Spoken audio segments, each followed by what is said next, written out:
po kayo? Ako po si Mervin Macorol Bolivar, ang Content Coordinator ng official Facebook page ng Aurora A. Quezon Elementary School.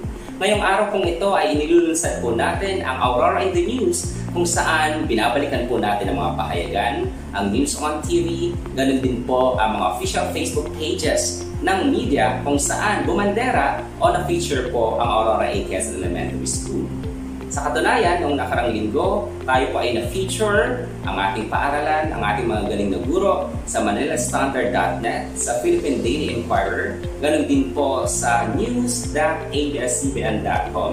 At hindi po nakaligtas ang inyong lingkod, tayo po ay nahagip ng kamera ng magagaling na photographer ng ABS-CBN News Online.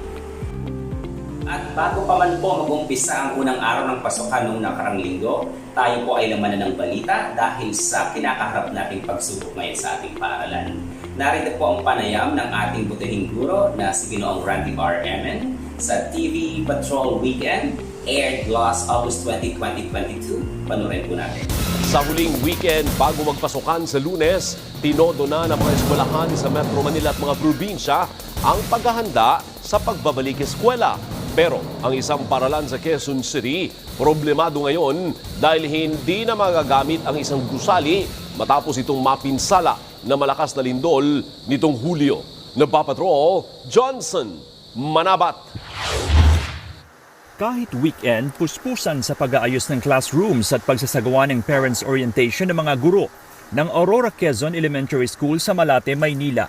Ito ay para sa pagbubukas ng face-to-face classes sa Lunes. Pero may mas malaking hamon sa eskwelahan.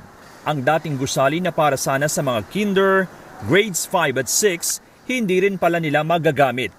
Ayon sa principal ng eskwelahan, may kalumaan na kasi ang Guerrero Building na tinatayang nasa 50 taon na at naapektuhan ng malakas na lindol sa Luzon noong Hulyo. We have just learned last week that one of our buildings will be condemned. Nag-change kami ng modality compared to the first plan na 50% will be reporting starting Monday.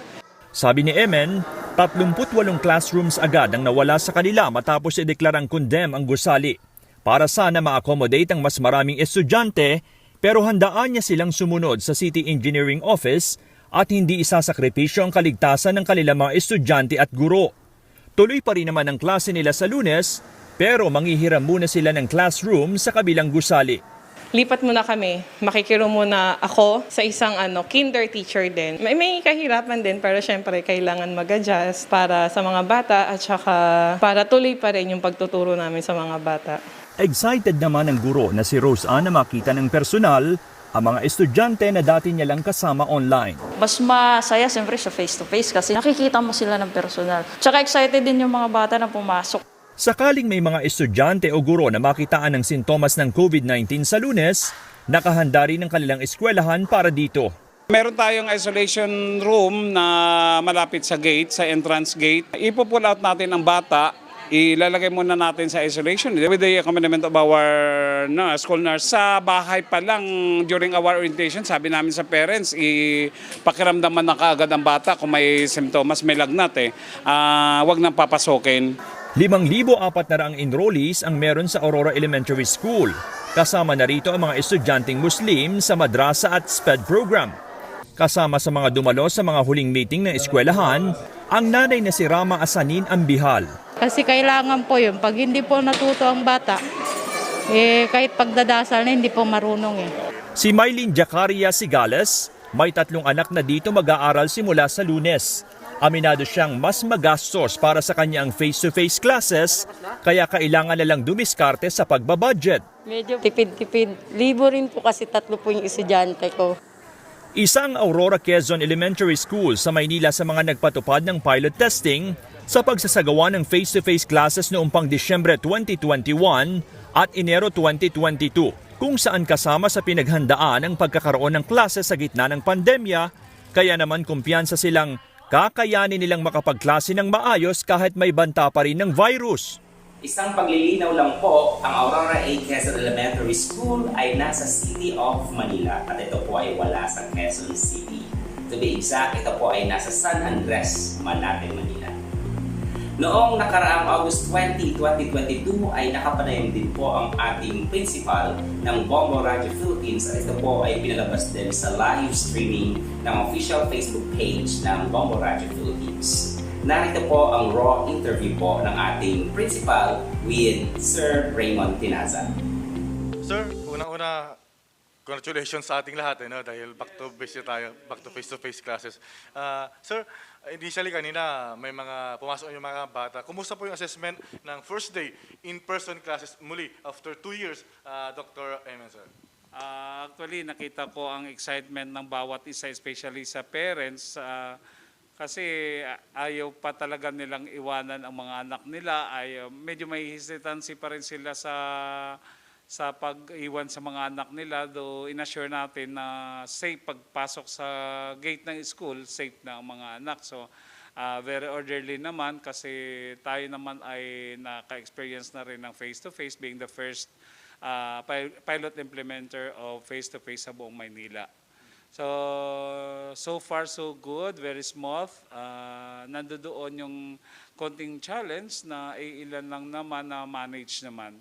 So hindi naman napag-usapan naman ng mga parents na hanggang labas na sila.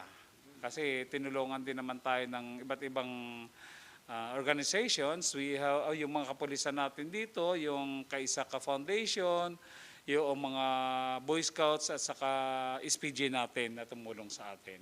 Pinapakita ko na ilan po yung total enrollees at ilan po kaya yung pumasok ngayong araw? As of today, our enrollment is 5,200 compared to last year, which is 5,150.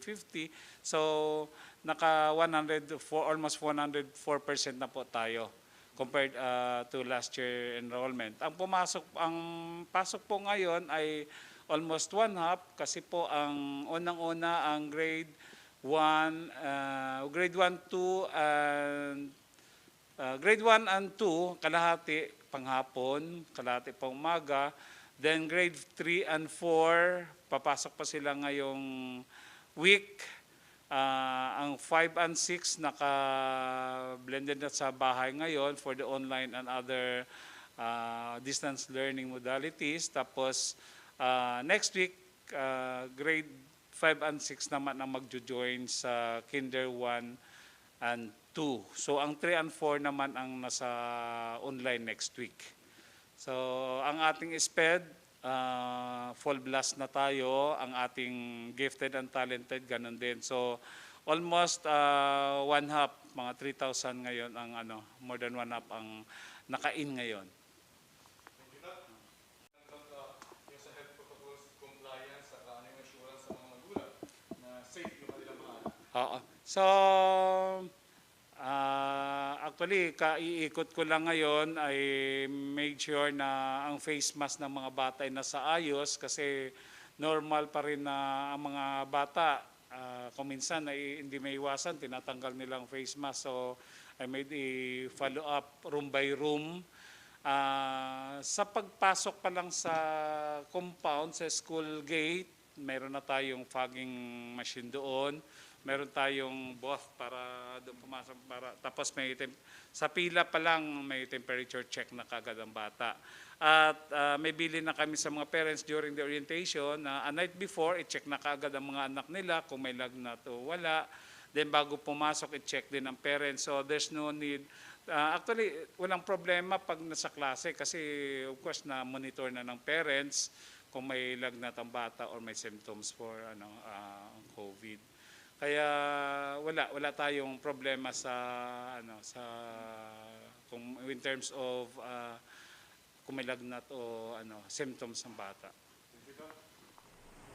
At dyan po nagtatapos ang Aurora in the News noong nakaraang linggo. Hanggang sa muling pagbandera ni Aurora sa mga pahayagan, sa mga news on TV, sa digital news portals. Samahan niyo po ako ulit. Tulong-tulong tayo sa ligtas na balik-aral. Kapag Aurora, walang duda, for excellence is a lifestyle. Muli, ako si Mervin Macron Pulibar. Paalam!